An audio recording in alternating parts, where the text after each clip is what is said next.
You ever notice how a librarian's smile never quite reaches their eyes? Mine, Ms. Harlow, always watched me too closely from behind those thick glasses, her hands folded just so atop the counter. She'd remind us, return your books on time, or you'll regret it. But I thought it was just her way of being strict, until last night, when I woke to the sound of scratching at my bedroom door. I figured it was our cat, but instead, I found 3 overdue slips nailed there, each one stamped with my name, the ink oddly dark and sticky.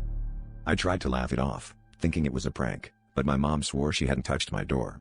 The next morning, I returned to the library, clutching the slips, ready to confront Miss Harlow.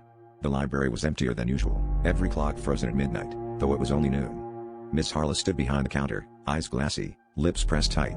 When I handed her the slips, she whispered, "You borrowed more than you know," and slid a battered book with no title, just a lock and a key dangling from its spine.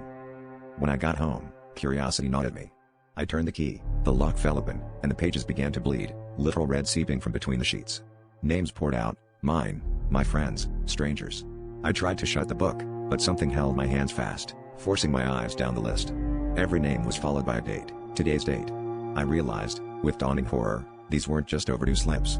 They were warnings. That night, every light in my house flickered out. Shadows pulled in the corners, stretching toward me as I clutched the book tight.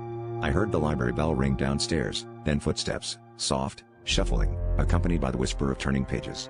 Miss Harlow's voice echoed from the darkness, "All debts must be returned." As the shadows closed in, I understood, I hadn't just checked out books. I'd checked out time, and now, the library was here to collect.